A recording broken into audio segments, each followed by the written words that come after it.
prava sam za par kilometrov na eno drugo parkirišče, zato ker so bile tle glih zraven mošeje, ki ne je zgodaj zjutraj zgodila. In tukaj se že danes opazila, da je en majhen mucek pod kemperjem se skril v en predalček v podvozju. Ampak ko sva šla, sva ga videla, da je zunaj. Zdaj med vožnjo pa kar mjavkat začel in midva nekaj pojma, ki je zdaj postavil na bencinski in pogledal po celem podvozju in na motorju in tega mačka nikjer ni. Tako da zdaj ful upava, da ne bo spet začel mjavkat, ker res nimava osnovnega pojma, ki je. Ja, upava, da od takrat, ko je mjavkal, do takrat, ko so se midva lahko ustavila, že kaj ven skočil. Ker res, vse sem spodaj pregledal, pa ga nikjer ni.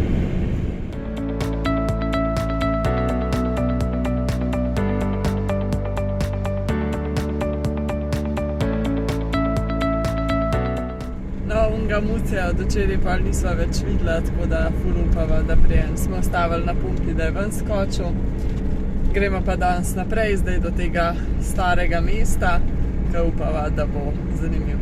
Ja, se pa splačalo včeraj prestaviti, sicer res, da tale prostor ni bil res čist nič posebenega, prej grd ka lep, ampak je bilo vsaj toliko ven iz mesta, da se niso toliko na glas drali iz mošej, pa nobenega prometa ni bilo, tako da smo vsaj dobro spali.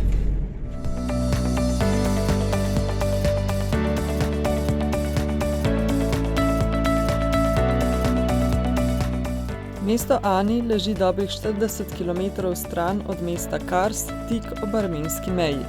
Danes je to turško ozemlje, nekoč pa je bilo mesto armenska prestolnica s skoraj 100 000 prebivalci.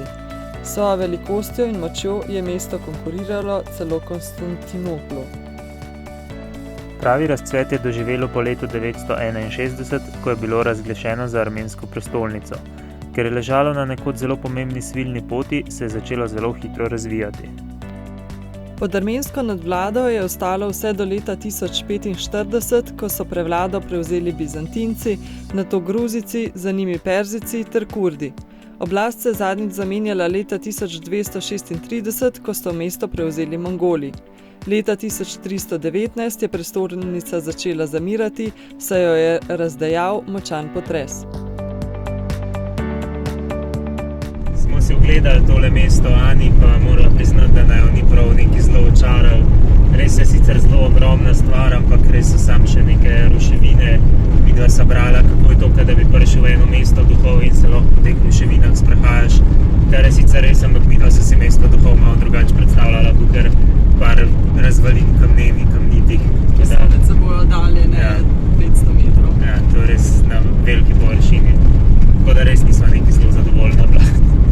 Poleg tega pa so še neki otroci bili tam na parkingu, ker so bili pretečni. Prvo so neki butali po kemperju, pol so na šnof lajali, pol so na roka lajali. In na koncu fehtali denar, da bi ima za to super predstavo malo dala. Grozno. Sem čisto zadovoljna, da greva naprej. Ja.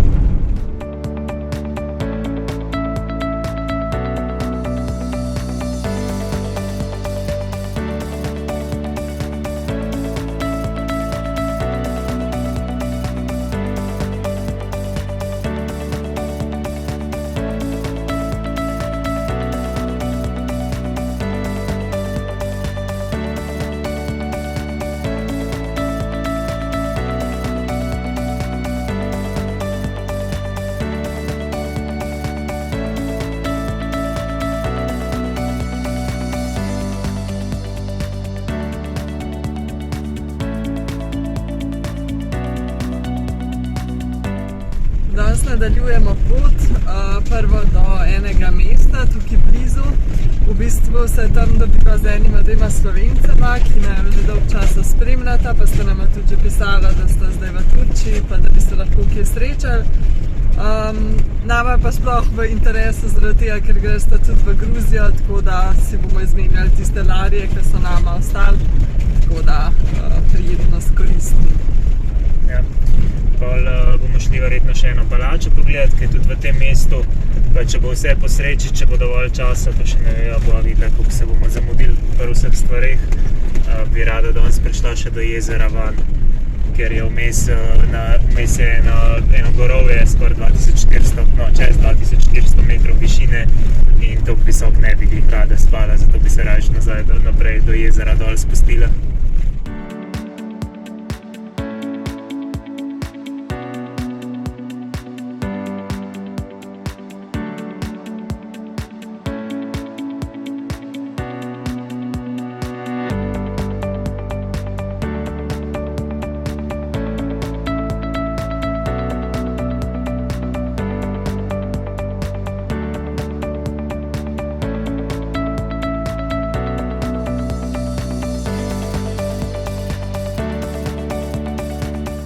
Palača Išak Paša je ena redkih ohranjenih turških palač s kombinacijo otomanske, selduške, gruzijske, perzijske in armenske arhitekture.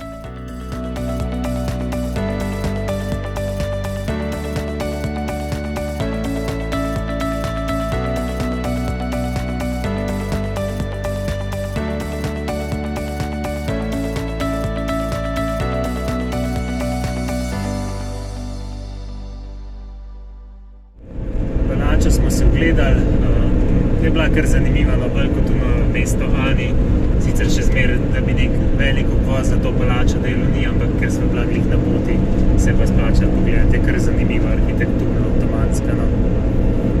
Ja, smo se pa drugače pred tem dobili v mestu s tistima dvema Slovencema, s katerim smo se kar ujeli, tako da smo se zmenili, da se dobimo zdaj malo ven iz tega mesta, pa bomo zvečer še malo poklepetali, tako da kar fino, pa ja, veliko uporabnih informacij smo tudi dobila v Turčiji, ker sta ona dva prišla po jugu Turčije do sem, ona dva pa od naju o Gruziji. Ja, pa danes sva šla še nepovezano s tem, ampak šla sva jest na hiter, ker nisem imela časa kuhati in sva postavila rekord, kosilo sva jedla za 1 evro pa 10 centov. Pa to ti Nastja povej, kakšen je bil to kosilo. Ja, tak gigantski sendvič, ki ima not solato pa kofte, to so eni čevapčiči okrogle oblike, tako da tak zajeten sendvič, pa čaj zraven se pila. In ja, kar presenetilo, ker je bilo toliko poceni, tako da na koncu so rekla, da nam je prav malo bed toliko malo plačati, tako da smo jim dala pol še skoraj 1 evro več, no pol evra. Ja. Tako da smo za evro pa pol evra na koncu, kar je že čisti luksus. Ja. Je pa to za ta vlog, pa se vidimo v naslednjem. Ja.